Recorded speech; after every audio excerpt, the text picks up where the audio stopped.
Olá pessoal, bem-vindos à nossa aula número 2 de Cálculo 2.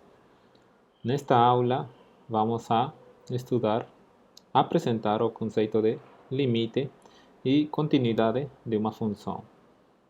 Bem, primeiro devemos revisar o que entendíamos por limite de uma função de uma variável real.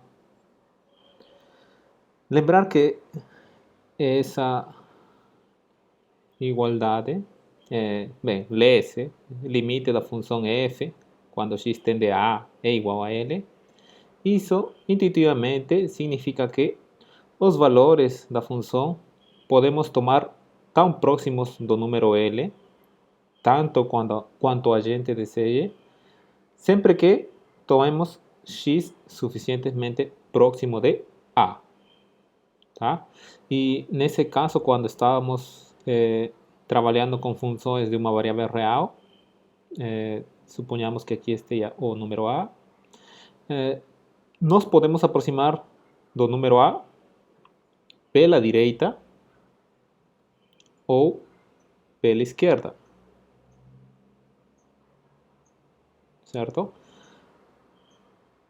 Bem, então, quando nos aproximarmos pela direita, a gente falava do limite lateral à direita, correto? E quando a gente nos aproximávamos pela esquerda, a gente falava de limite lateral à esquerda da função f quando x tende a A. Agora, se os valores da função f aproximam-se do número L quando x aproxima-se a A pela esquerda, e o mesmo acontece quando nos aproximarmos ao número A pela direita, e esse número for L, então a gente fala que ambos limites laterais existem e são iguais a L. E nesse caso, quando acontecer isso, simplesmente escrevemos essa igualdade. Então, nesse caso, falamos que o limite da função quando x tende a A existe, é igual a L. Agora, tínhamos visto em cálculo 1 uma definição rigorosa, tá? Só para relembrar como era a definição, isso era da seguinte maneira, que para todo epsilon deve existir um número positivo, delta, tal que se tomarmos um ponto do domínio da função que, bem, que satisfaça essa desigualdade, ou seja, temos a seguinte figura. Então temos aqui o L, estamos tomando um número epsilon positivo, ou seja, L mais epsilon vai nos dar talvez esse ponto no eixo dos y, e L menos epsilon, esse ponto. Agora, temos aqui um número A. Então, para todo número positivo, devemos ser capazes de encontrar um número delta positivo, tal que se tomarmos um x que esteja entre A menos delta, então aqui vamos ter A menos delta e aqui talvez A mais delta, tá? Certo? Esse delta está sendo garantido que existe pela definição se o limite da função for L. Então, para cada número positivo epsilon existe um delta, tal que se tomarmos um x nesse intervalo A menos delta, A mais delta, acontece que o valor da função em x menos esse número L é menor que o epsilon tomado inicialmente. E por isso que a gente fala que podemos tomar os valores da função f tão próximos dele, tanto quanto desejarmos, porque esse epsilon positivo pode ser suficientemente pequeno, tá? Pode ser 0,01, a gente pode tomar ainda mais pequeno, 0,0001, e se o limite da função for L, quando x tende a, sempre vamos poder encontrar um número delta que satisfaça o seguinte, que se x está no domínio da função e verifica essa condição, então vamos obter essa desigualdade. Tá? Então, por exemplo, aqui f de x deve cair, talvez, sua imagem nesse intervalo, né? Deve estar aqui, talvez, provavelmente. Ok? Seria f de x. Similarmente, para qualquer x que esteja nesse intervalo, suas imagens vão cair dentro de esse intervalo aberto. Ok, então essa foi uma revisão rápida do conceito de limite de uma função de uma variável real. Agora, vejamos o limite de uma função de duas variáveis. Quando as variáveis aproximam-se de um ponto do plano. A ideia intuitiva é a mesma. Ou seja, essa igualdade, bem, que lê-se o limite da função f quando x e y tendem ao ponto A, B é igual a L se os valores da função f podem se tomar próximos dele, tanto quanto desejarmos, sempre que o ponto x y esteja suficientemente próximo do ponto AB. Aqui precisamos explicar um pouco melhor o que se entende por proximidade do ponto x y para o ponto AB. Então, vamos a relembrar que quando temos, vamos a desenhar, quando temos o nosso plano cartesiano, né, e temos um ponto A, B, isso significa que aqui a coordenada x é A, a coordenada y desse ponto é B. Então, e se tomarmos outro ponto qualquer, por exemplo, tomamos esse ponto de coordenadas x e y, aqui temos x, y, a distância euclidiana entre esses dois pontos, tá? Vai ser o comprimento do segmento de reta que liga esses dois pontos. Agora, qual é esse comprimento? Bem, vamos chamar L. L é a distância euclidiana entre esses dois pontos, x, y e o ponto AB. E qual a distância euclidiana? Bem, a distância euclidiana é a raiz quadrada de x menos a ao quadrado mais y menos b ao quadrado. Ok? Isso é consequência do teorema de Pitágoras, né? Aqui temos a menos x, aqui temos y menos b. Bem, aqui temos um triângulo retângulo. Então, o comprimento vai ser a raiz quadrada da soma dos quadrados das hipotenusas. Ok? Então, a gente vai usar essa distância euclidiana para precisar essa ideia de que o ponto XY se aproxima do ponto AB. Ok, então, qual é a definição rigorosa? A definição rigorosa é quase similar que a definição rigorosa para limites de uma função de uma variável. Vamos ter pequenas variações. Bem, isto para todo epsilon existe um delta positivo, se mantém. Não? Temos essa parte é mantida. Agora, tal que, neste caso, já não temos uma única variável, temos duas variáveis. Tal que se temos um ponto do domínio da função e agora, aqui no caso de funções de uma variável, tínhamos essa condição, essas desigualdades. Mas neste caso aqui, esse valor absoluto de x menos a era a distância entre o ponto x e a, certo? Entre os pontos x e a. Agora, vamos fazer o mesmo, só que, como mencionei, vamos usar a distância euclidiana no plano cartesiano.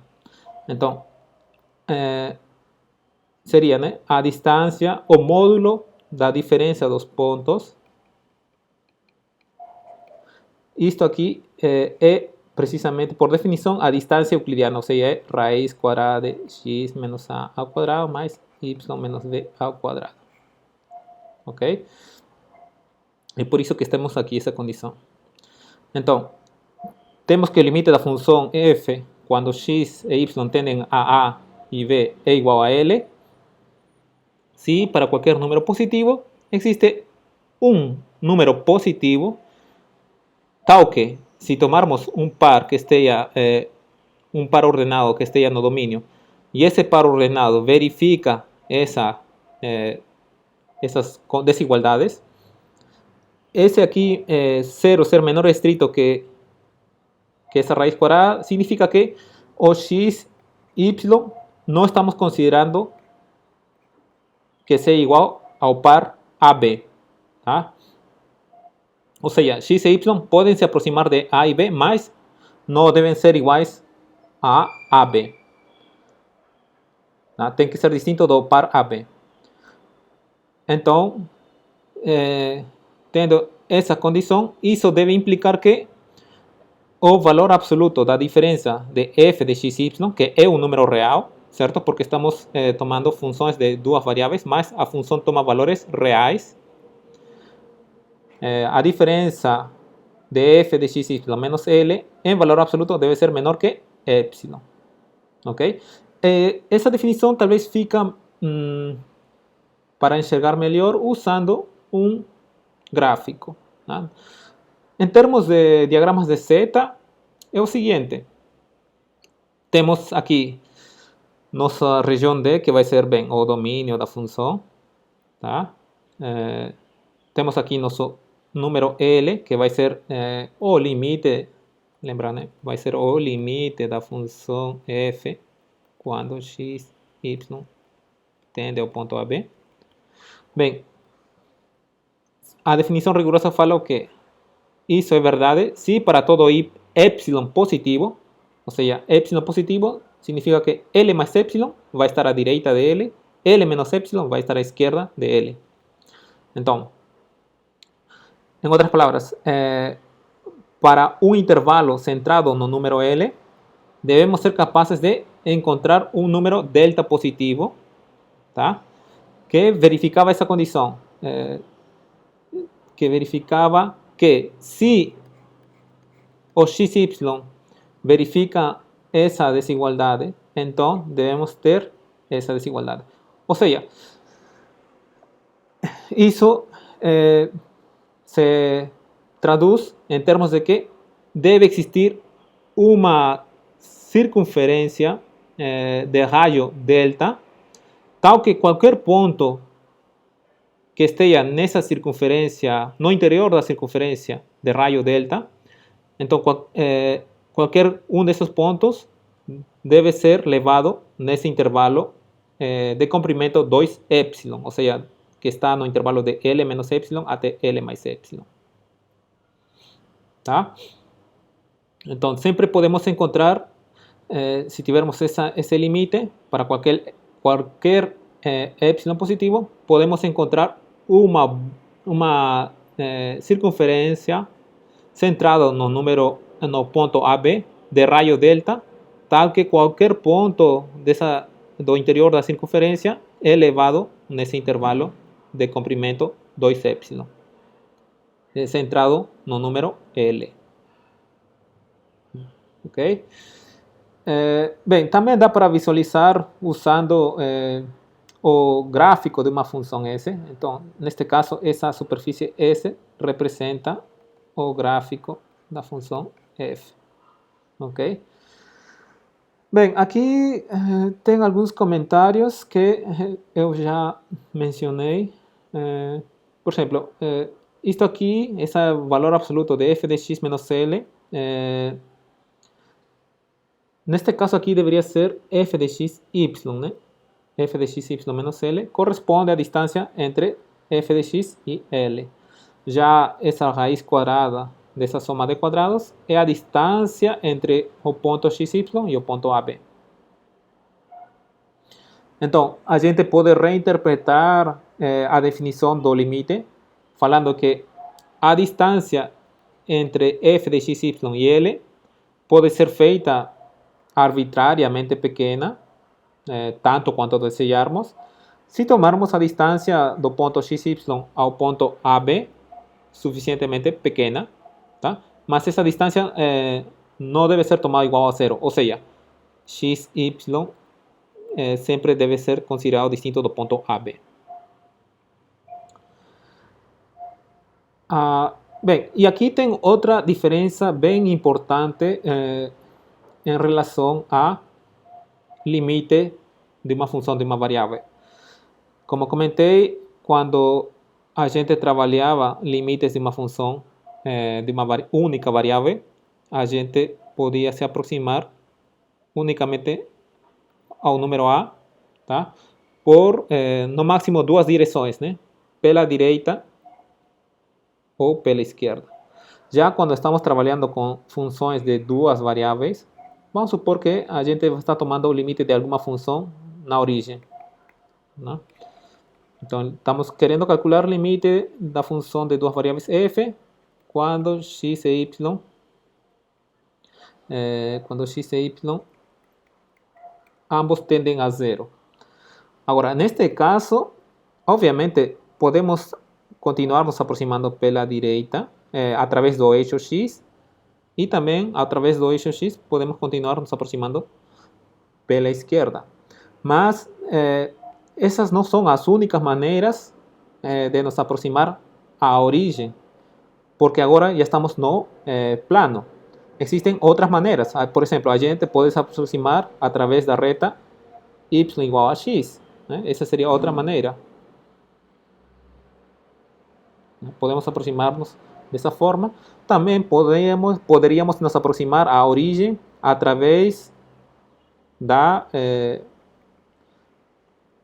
do gráfico da curva y igual a x quadrado. Neste caso, poderíamos estar nos aproximando dessa forma, né? Ok?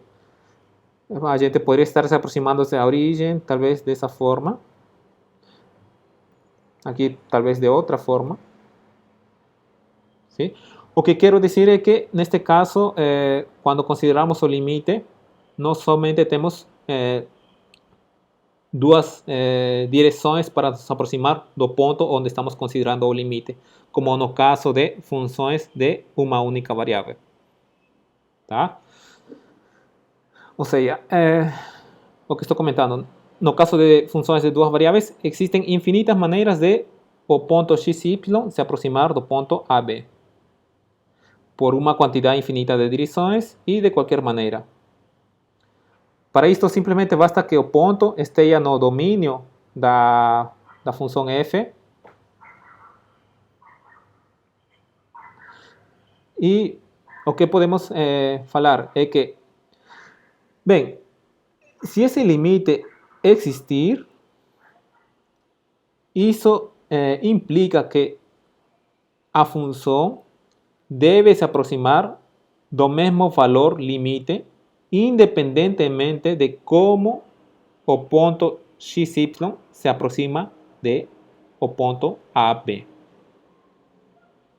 Isso nos leva à seguinte conclusão, que se por acaso a gente está estudando uma função, está interessado em calcular seu limite quando x e y tende ao ponto AB e a gente por acaso encontrou dois caminhos ao longo dos quais a função f tenha limites diferentes, tá? Ou seja, por exemplo, estamos tomando o limite da função f quando x tende a A e B, só que o x e y estão no caminho C1 e esse limite dá L1.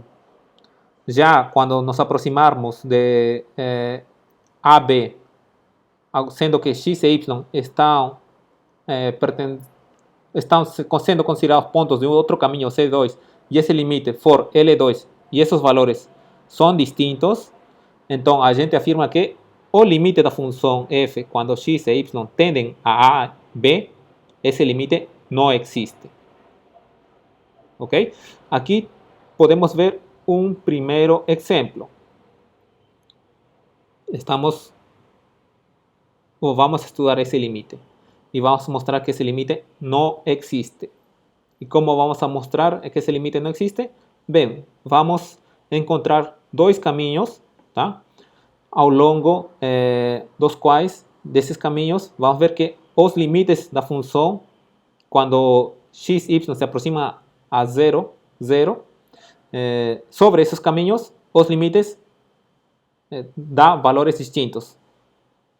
Então, por exemplo, vamos nos aproximar da origem primeiro ao longo do eixo x. Então, temos aqui a origem, certo? Não está definido na origem. Note-se que a origem, o 0, 0, não está no domínio da função, mas isso não é problema. Quando analisamos limites, não interessa saber se a função está definida no ponto onde está sendo tomado o limite. Somente interessa saber o comportamento da função para pontos próximos desse ponto aqui. Então, o domínio da função é todo R2 menos a origem. Agora, o que vamos fazer é, vamos nos aproximar da origem ao longo do eixo x. Tá? Então, isto como é representado, essa curva como é representada, são os pontos da forma x0. Tá? Os pontos x0 com x distinto de 0 estão no domínio da função, dessa função aqui. Ok? Então, a gente considera esses pontos e nos aproximamos a 0, 0 a través de pontos dessa forma, ou seja, por pontos sobre o eixo x. Então, esse limite, sendo que x, y pertence ao eixo x, significa que vamos considerar y igual a 0 e x se aproxima a 0. Ou seja, temos esse limite. Agora, a gente substitui em nossa função. y0 fica x quadrado menos 0, dividido por x quadrado mais 0, tendo x a 0. Vocês veem que esse limite, quando estamos considerando pontos sobre uma curva, transforma-se, neste caso, num limite de uma função de uma variável. Agora, esse limite, já sabemos como calcular, o limite vai ser 1. Agora, então, quando nos aproximamos através do eixo x, o limite dá 1, tá? Quando x tende a 0. Logo, vamos nos aproximar da origem através do eixo y. Então, esses são os pontos da forma 0y. Note-se que y vai tender a 0, tá? Mas, bem, nunca vai ser 0, certo? Somente vai ficar bem próximo de 0. Então, temos esse limite, nos estamos aproximando através do eixo y. X vai ser 0, certo? Porque estamos considerando pontos do eixo y. E agora substituímos em nossa função. Na regra da definição da função é 0 menos y quadrado dividido por 0 mais y quadrado. Isto claramente é menos 1, limite de uma função constante. Quando a variável tende a qualquer valor, sempre vai ser o valor constante menos 1. Então, estamos vendo que ao longo do eixo x, o limite da função é 1 e sobre o eixo y, o valor do limite da função é menos 1. Então, estamos obtendo limites distintos sobre o eixo x e sobre o eixo y, respectivamente. Portanto, devido a essa conclusão que a gente falou, se encontrarmos curvas para os quais os limites dão valores distintos, então a gente afirma que o limite da função, quando x, y tende para o ponto onde estamos calculando o limite, que neste caso é a origem, então esse limite aqui não existe. Não existe. De maneira similar, podemos tentar estudar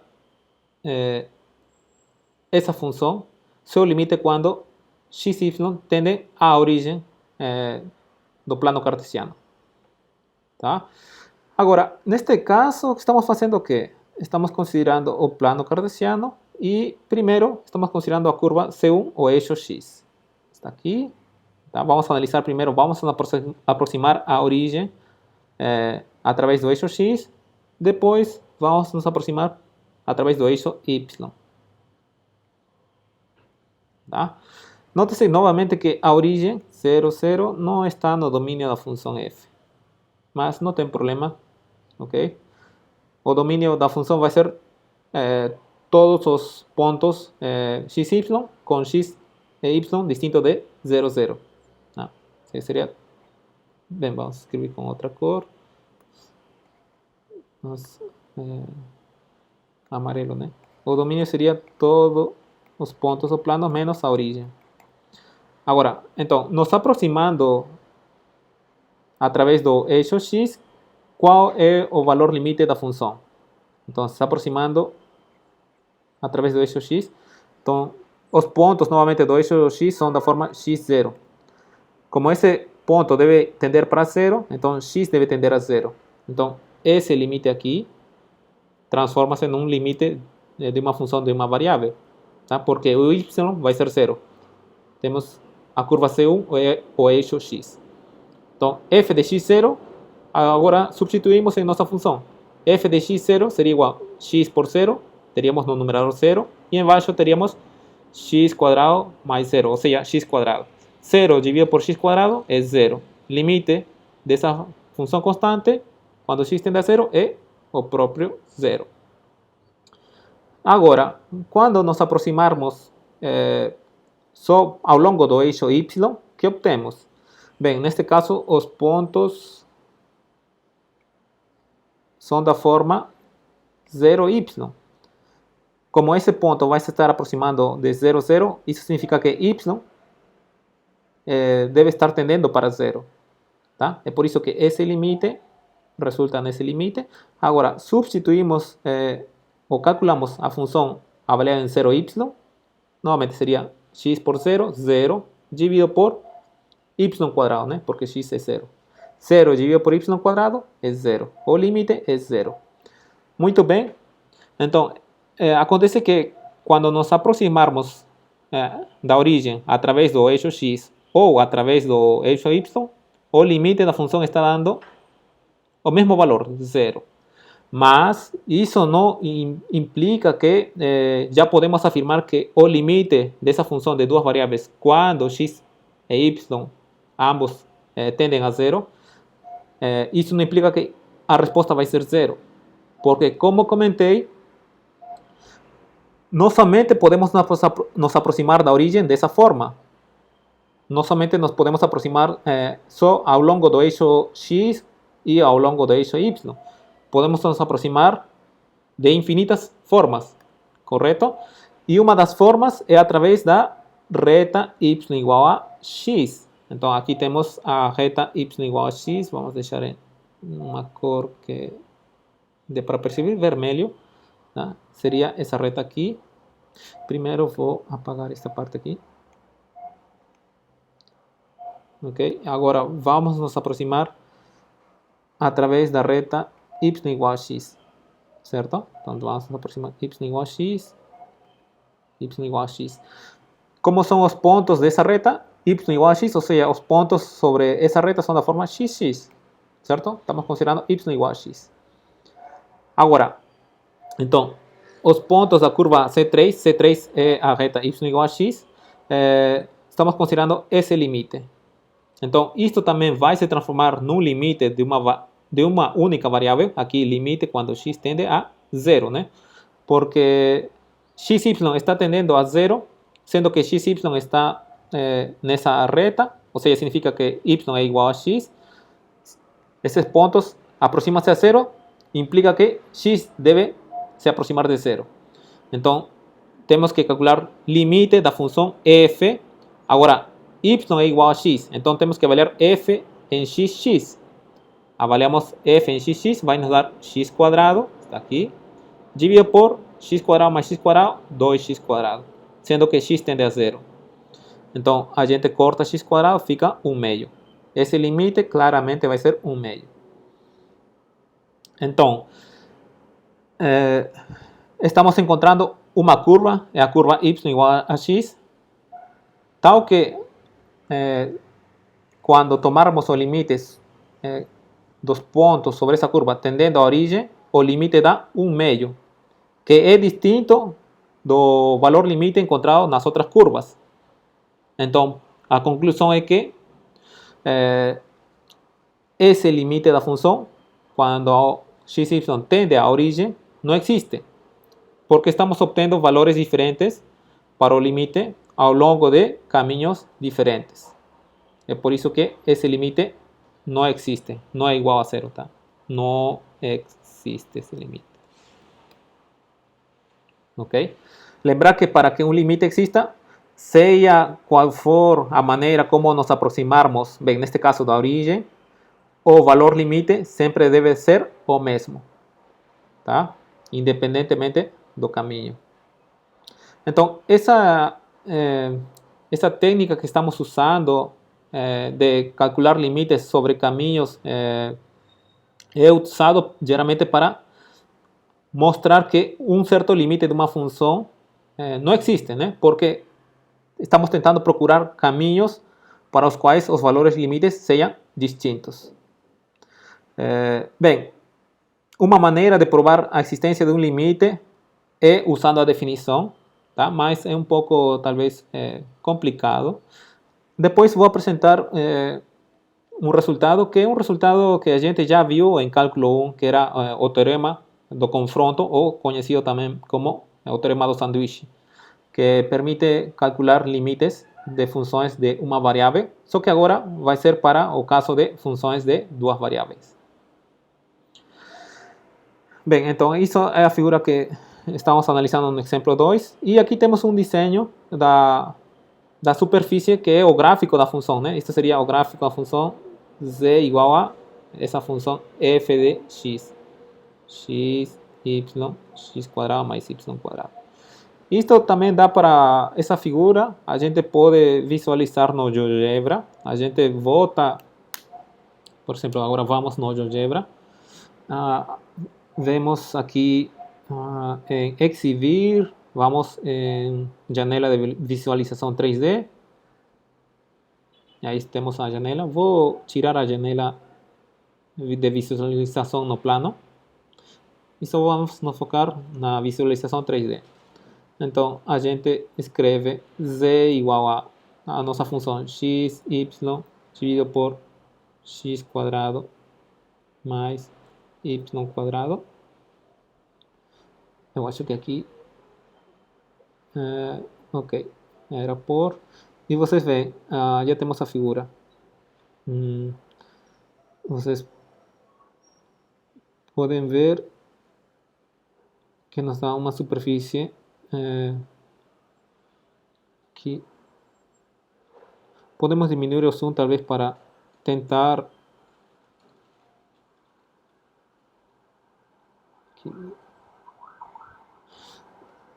vou aumentar o zoom, né, para mais ou menos ter o mesmo formato que está sendo apresentado na figura das notas da aula.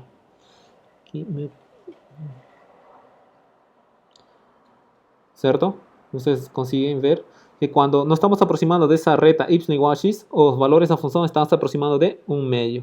Aqui tem 0,5. Já quando nos aproximarmos pelo eixo x ou o eixo y, os valores da função tendem a 0. Ok? Muito bem. Voltemos ao documento PDF. Vejamos outro exemplo. Ok, neste caso temos essa função e queremos saber o comportamento da função, ou seja, o limite da função quando x e y tendem a 0,0. Ok, então vamos nos aproximar para a origem ao longo de uma reta vertical. Essa reta vertical CM é a reta y igual a mx, ou seja, é a reta passando pela origem com inclinação m. Então, vamos calcular esse limite. Neste caso, y é igual a m de x. Então, fazemos essa substituição. Como x e y estão tendendo a 0, isso significa que x vai tender a 0. É por isso que temos isto. E avaliamos a nossa função em x m de x. Certo? Fazemos essa substituição.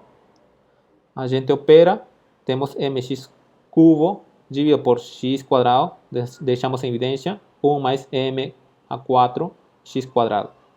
Podemos cortar um x quadrado. Aqui fica um x. Temos essa expressão. Então, vemos que esse limite sempre vai ser zero, tá? Então, o que estamos tendo é que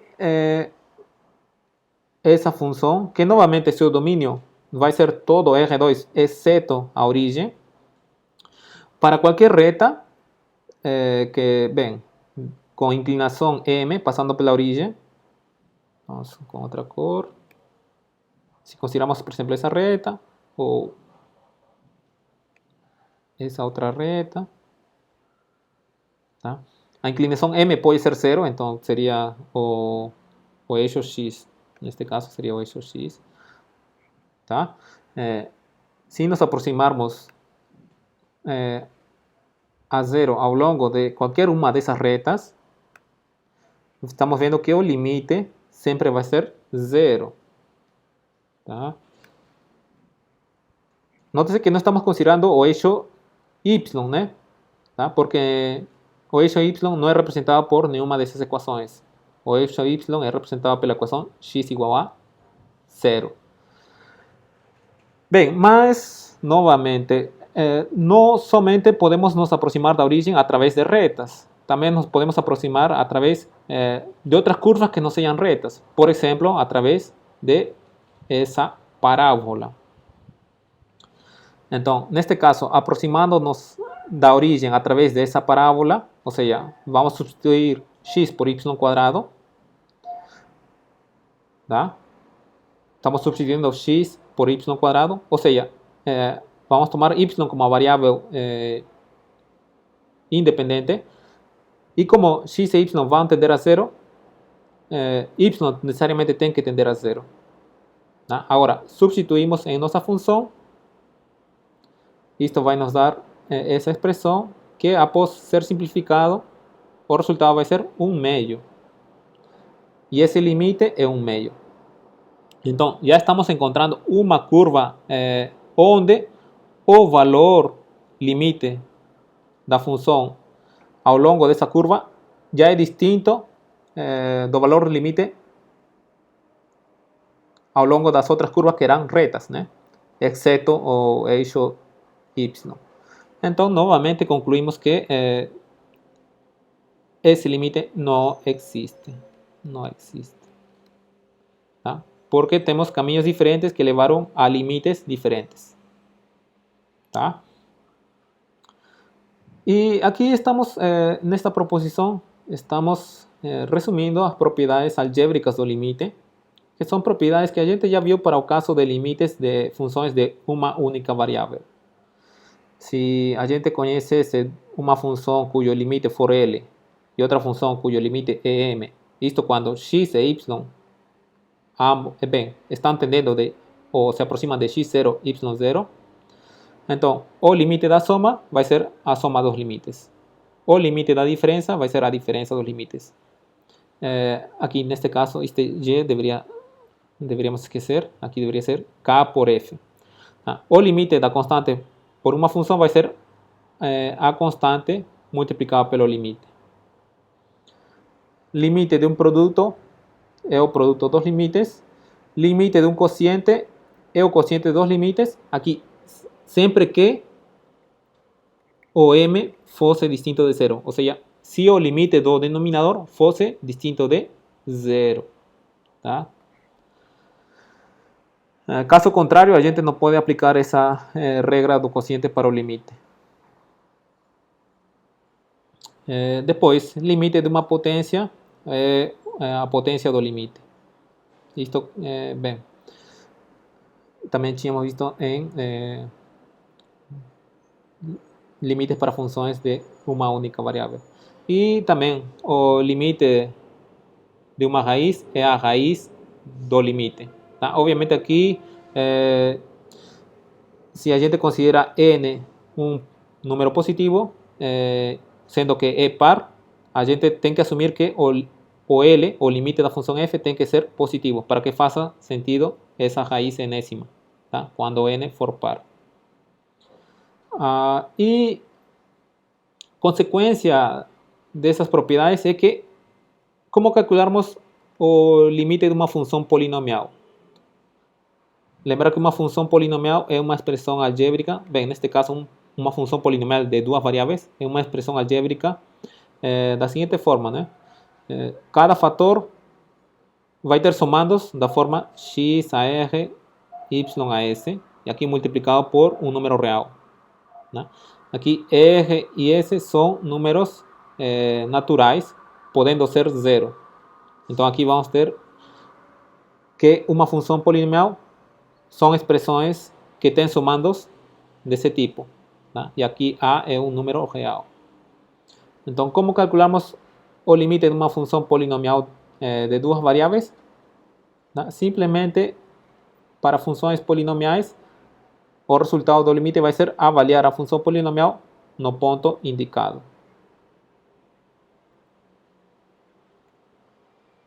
Por exemplo, essa expressão aqui é uma função polinomial, tá? Então, o limite é simplesmente avaliar essa função polinomial no número ou no ponto 1, 2.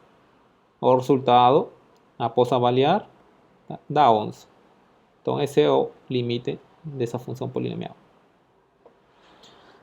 Aqui temos uma função polinomial, outra função polinomial. O limite do numerador, bem, pode ser calculado avaliando em 0, 0, né? Avaliando em 0, 0, o limite seria 1. O limite do numerador, da função numerador, que é uma função polinomial. Agora, o limite do denominador, o denominador também é uma função polinomial, então podemos calcular seu limite avaliando em 0, 0. O limite do denominador é menos 1. Então, temos um quociente de funções onde o denominador tem limite distinto de 0, é menos 1. Então, podemos aplicar a regra do limite de um quociente. O resultado seria o limite do numerador dividido pelo limite do denominador, pois o limite do denominador é distinto de 0. Então, neste caso, o resultado vai ser 1 dividido por menos 1. O limite do quociente é menos 1.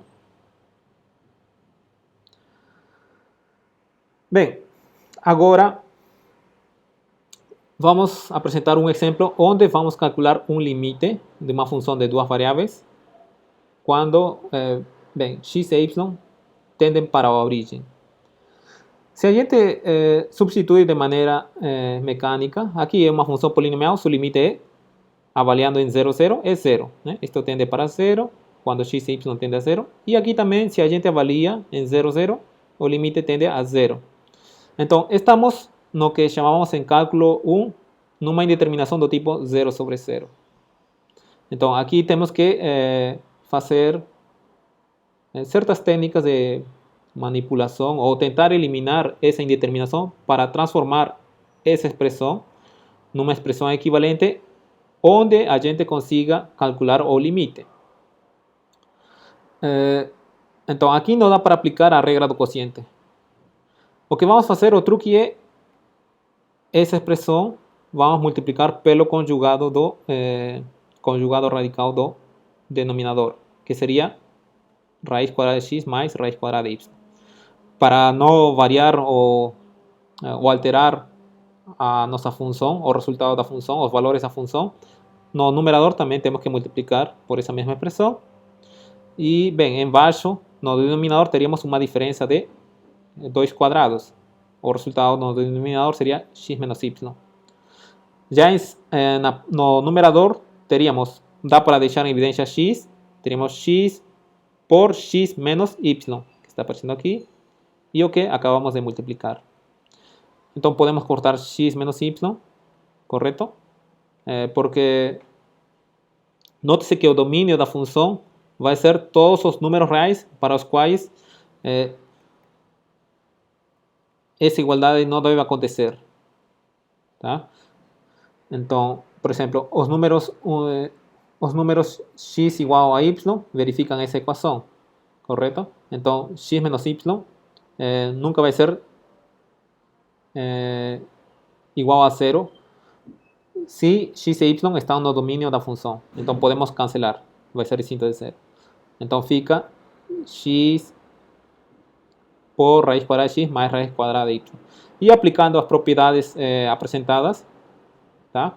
Ese límite va a ser simplemente obtenido avaliando en los números x igual a 0 e y igual a 0. ¿No? O resultado sería 0. Estamos usando estas propiedades aquí, esa propiedad de aquí, a y, o producto, y esa propiedad de H. ¿No? También estamos usando a suma para de manera inmediata justificar esa igualdad. Agora, após esse exemplo, vamos a apresentar o teorema do confronto. O teorema do confronto para funções de duas variáveis é da seguinte maneira. Suponhamos que temos três funções de duas variáveis, f, g e h, que essas funções estão definidas, bem, no interior de um círculo. Aqui temos, vamos supor que está x0, y0 está aqui. E temos uma circunferência de raio R. Temos R. Então, suponhamos que as nossas funções estão definidas no interior desse círculo. E que no interior desse círculo, as nossas funções satisfazem essas desigualdades. Agora, se o limite da função f e o limite da função h, quando x e y aproximam-se de x0 e y0, esses limites existem e fossem iguais a L, o teorema do confronto afirma que necessariamente a função do meio, seu limite, quando x, y tende a x0, y0, também vai existir e vai ser igual a L. Tá? É o mesmo enunciado que no teorema do confronto de cálculo 1, só que, bem, aqui estamos trabalhando com duas variáveis. E podemos ver um exemplo, tá, desse resultado. Vamos considerar essa função. Vamos chamar de y, que vai ser a nossa função do meio. Está aqui. Bem, a gente sabe que temos essa desigualdade. Né? Note-se que o domínio novamente vai ser todos os pontos do plano distintos da origem, tá? Porque o denominador anula-se unicamente na origem. Então, dessa desigualdade e considerando x e y distintos da origem, dá para obter essa desigualdade aqui. Correto? Bem, mas a nossa função não é x quadrado dividido por x quadrado mais y quadrado. A nossa função é 3. A gente pode escrever a nossa função y é 3 vezes y x quadrado mais y dividido por x quadrado mais y quadrado. Então, multiplicando, bem, tendo percebido que nossa função y pode ser escrita dessa maneira, né? E tendo esse resultado, a gente pode obter essa desigualdade. Tá? Por exemplo, se y fosse maior que 0, então se multiplicarmos por 3y, a desigualdade vai ser mantida. Correto? Isso se y fosse maior que 0. Então estaríamos tendo essa desigualdade. Agora, se y fosse menor que 0, ao multiplicar por 3y, essa desigualdade vai ser trocada. Então teríamos 3y x quadrado dividido por x quadrado mais y quadrado maior ou igual que 3y. Tá? Isso se y fosse menor que 0. Então, multiplicando por menos, vamos obter o quê? Aqui teríamos menos 3. Aqui teríamos menos 3 e aqui trocaríamos a desigualdade. Né? Está correto? Um segundo aqui. Bem, se y fosse menor que 0, claramente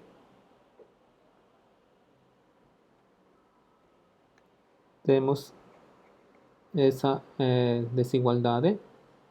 Aqui seria 3y. Ok.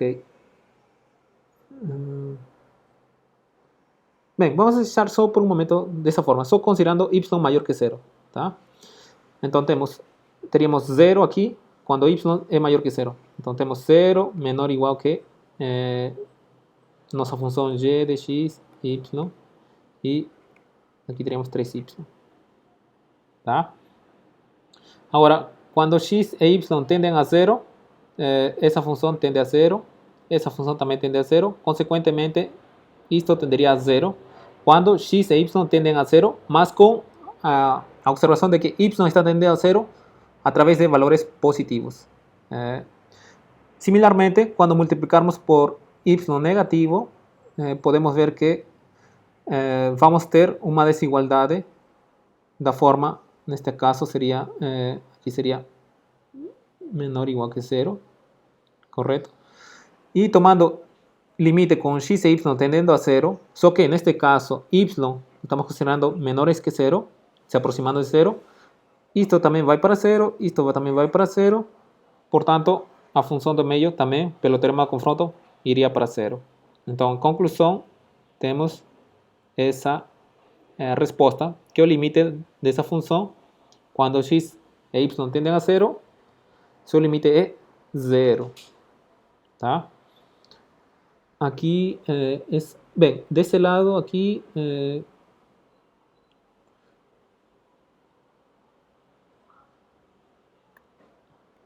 aquí preciso revisar esa desigualdad. Ven, si y fuese mayor que 0, está claramente verdadera. Ahora, si y fuese menor que 0,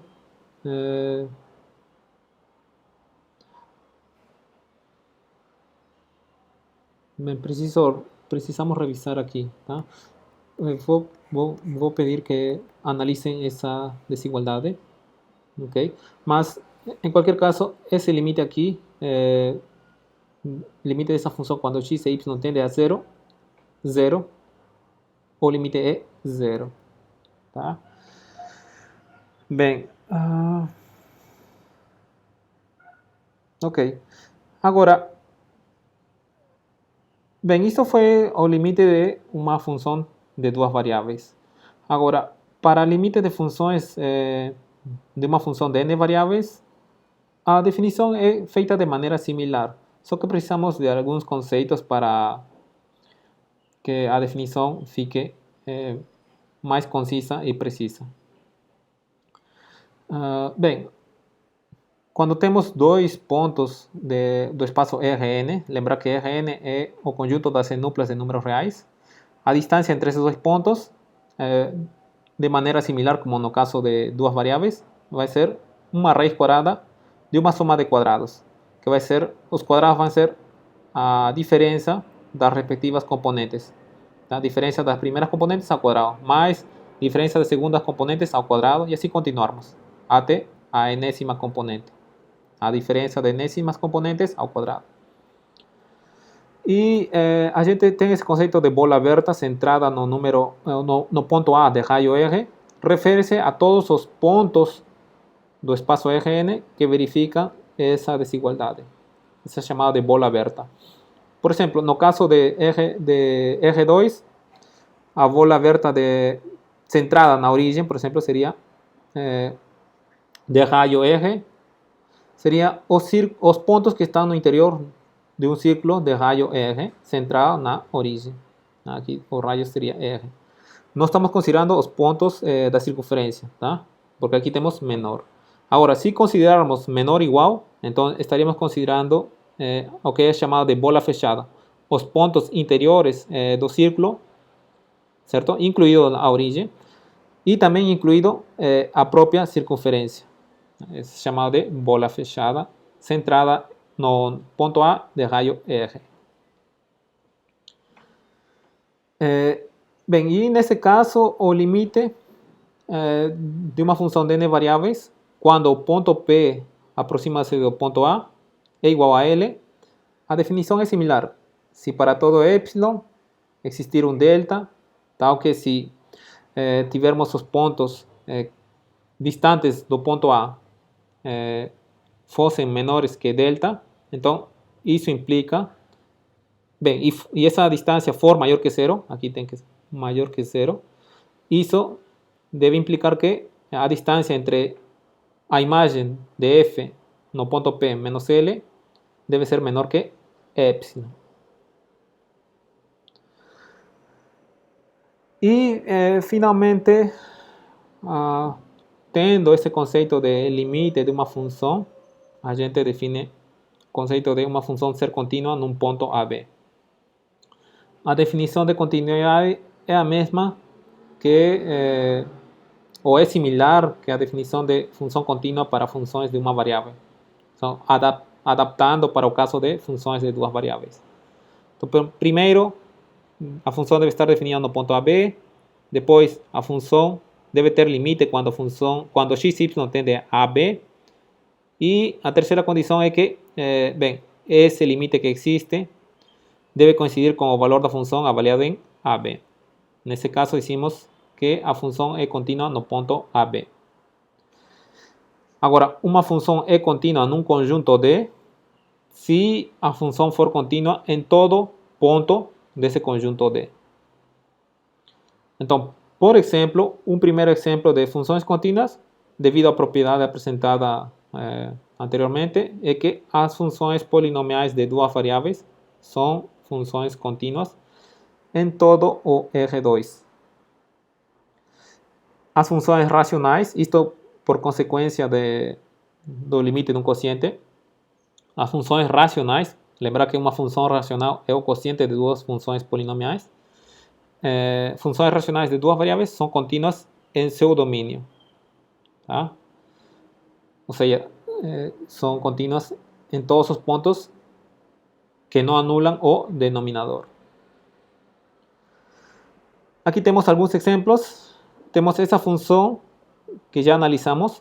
Não estava definida em 0, 0, tá? Mas aqui estamos definindo a função g tal que quando x, y é distinto de 0, 0, é definido dessa forma. E quando x, y é 0, 0, o valor da função g é 0. Será que essa função é contínua?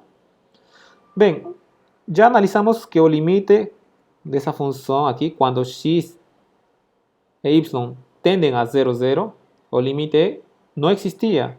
Tá? Então, não está verificando essa condição aqui, a condição B. Portanto, essa função g já não vai ser contínua. Tá? De fato, não é contínua na origem. Tá? Não é contínua na origem. Vai ser contínua em todos os pontos do plano, exceto na origem. Então, é contínua em R2 menos a origem. Depois, essa função também já analisamos, já conseguimos analisar.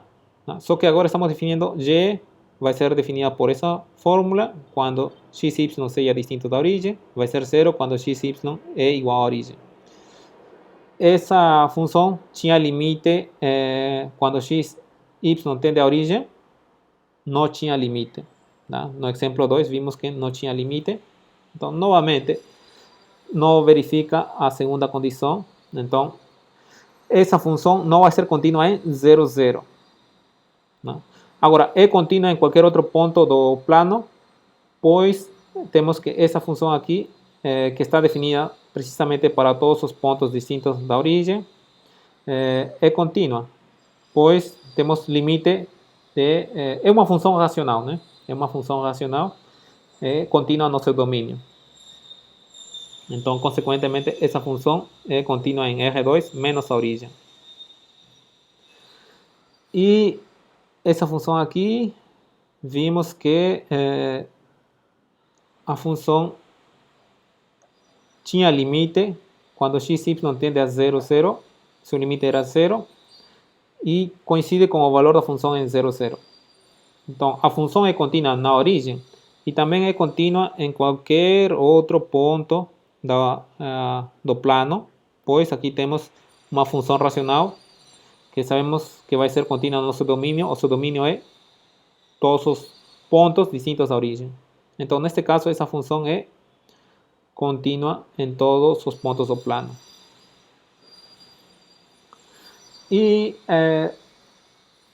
este resultado aqui está apresentando como calcular o limite de uma função composta.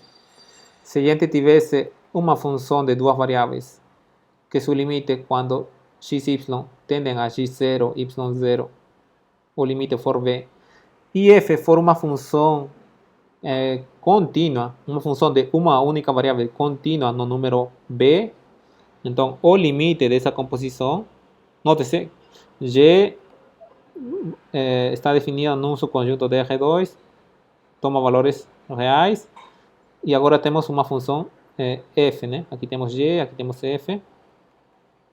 Então aqui faz sentido a composição. Obviamente se a imagem de g está contida no domínio de f. Temos a composição f composta com a g. Então o limite dessa composição vai ser igual a f de b, quando xy tende a x0, y0. Tá? Isso devido à continuidade da função no número b.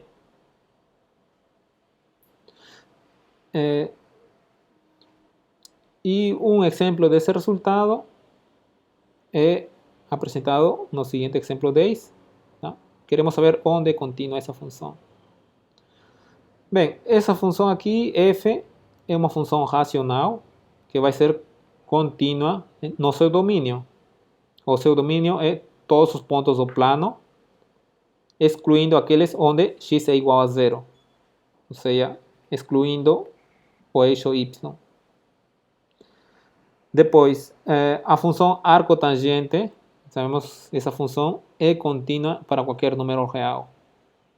Logo, a composição vai ser contínua em todos os pontos do plano, exceto no eixo y. Tá? Isso é consequência desse teorema 2 e da definição de função contínua para duas variáveis. A definição de função contínua para 3 ou mais variáveis é de maneira similar. A função deve estar definida no ponto onde estamos analisando a continuidade, o limite deve existir e esse limite deve coincidir com o valor da função no ponto. Tá? Então aqui a gente poderia ter colocado não somente duas variáveis, sino várias variáveis, a1, a2, até a n, limite quando x1, x2, xn tende a 1, a 2, a sim até a n, e bem, o limite deve coincidir com o valor da função em a1, a2, a n. Tá?